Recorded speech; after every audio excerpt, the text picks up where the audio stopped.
Friends, ನಮಸ್ತೆ. Welcome back to my channel. Mamata ಪಾಕಶಾಲೆಗೆ ಸ್ವಾಗತ. ಸಾಂಪ್ರದಾಯಿಕವಾದ ಹಳ್ಳಿಯ ಪರಂಪರೆಯಾದ ಆರೋಗ್ಯಕರವಾದಂಥ ಮೆಂತ್ಯ ಮುದ್ದೆ ಹೇಗೆ ಮಾಡುವುದಂತ ತಿಳಿಸ್ಕೊಡ್ತೀನಿ. ಅದರಲ್ಲೂ ಬಾಣಂತಿಯರಿಗೆ, ಮೆಚೆಡಾದಂಥ ಹೆಣ್ಮಕ್ಳಿಗೆ ವಾರದಲ್ಲಿ 2-3 ಸಲ ಮಾಡೋದ್ರಿಂದ ಸೊಂಟಕ್ಕೆ, ಕೈಕಾಲಿಗೆ ತುಂಬಾ ಶಕ್ತಿ ನೀಡುತ್ತೆ. ಈ ರೆಸಿಪಿ ಮಾಡೋದು ಹೇಗೆ ಅಂತ ತಿಳಿಸ್ತೀನಿ. ಗ್ಯಾಸ್ ಆನ್ ಮಾಡಿಕೊಂಡು ಪಾತ್ರೆ ಇಟ್ಕೋಬೇಕು.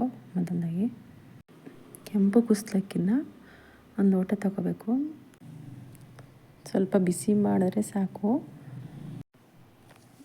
ನೆಕ್ಸ್ಟ್ ಒಂದು ಲೋಟ ಸೋಯಾಬೀನ್ನ ಹಾಕ್ಕೊಂಡು ಸ್ವಲ್ಪ ಬಿಸಿ ಮಾಡ್ಕೊಳ್ಳಿ. ಸ್ವಲ್ಪನೇ ಬಿಸಿ ಮಾಡಿಕೊಂಡು ಎತ್ತಿಟ್ಕೊಳ್ಳಿ. ಅದು ನೆಕ್ಸ್ಟ್ ಅಷ್ಟು ಬಾದಾಮಿನ ಬೆಚ್ಚಗೆ ಸ್ವಲ್ಪ ಹುರ್ಕೊಳ್ಳಿ. ಅದನ್ನು ಎತ್ತಿಟ್ಕೊಳ್ಳಿ. ಇದನ್ನು ಎಲ್ಲ ಕಾಳುಗಳನ್ನು ತೊಳೆದು ನೀಟಾಗಿ ವಾಶ್ ಮಾಡಿ ಒಣಗಿಸಿ ಇಟ್ಕೊಂಡಿದ್ದೀನಿ. ಇದಕ್ಕೆ ಯಾವ ಧಾನ್ಯಗಳನ್ನು ಆ್ಯಡ್ ಮಾಡಿದ್ದೀನಿ ಅಂತ ಹೇಳ್ತೀನಿ. ಮೊದಲನೇದಾಗಿ ಮೆಂತ್ಯ 2 ಲೋಟ, ಜವೆ ಗೋಧಿ 1 ಲೋಟ, ಹೆಸರು ಕಾಳು 2 ಲೋಟ, ಸೋಯಾಬೀನ್ ಕಾಳು 1 ಲೋಟ, ಉದ್ದಿನ ಕಾಳು 2 ಲೋಟ, ಕಪ್ಪು ಉದ್ದಿನ ಕಾಳು, ಬಾದಾಮಿ 1 ಕಪ್ಪು, ಕುಸಲಕ್ಕಿ 1 ಲೋಟ.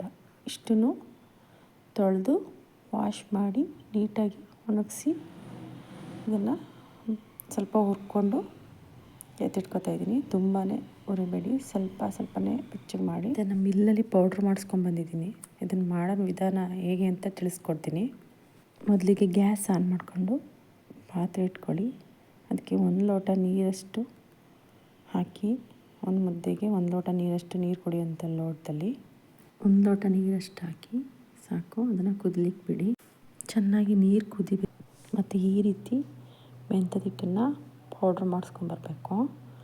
ತುಂಬಾ ಚೆನ್ನಾಗಿ ಬರುತ್ತೆ. ನೀರು ಕುದಿಲಿಕ್ಕೆ ಸ್ಟಾರ್ಟ್ ಆಗಿದೆ. 1/4 ಸ್ಪೂನ್ ಆಗುವಷ್ಟು ಹರಳುಪ್ಪನ್ನು ಆ್ಯಡ್ ಮಾಡ್ಕೊಳ್ಳಿ.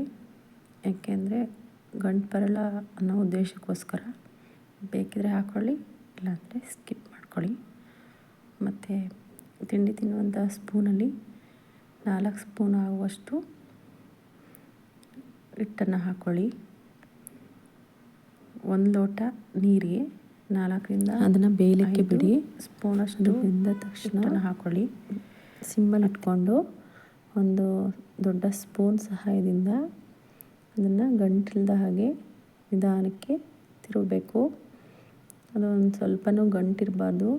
ನೀವು ಕಡ್ಡಿಲ್ಲ ಅಂದರೆ ತಿರುಗ್ಬೋದು, ಇಲ್ಲಾಂದರೆ ಸ್ಪೂನ್ ಸಹಾಯದಿಂದನಾರು ತಿರುಗಬಹುದು.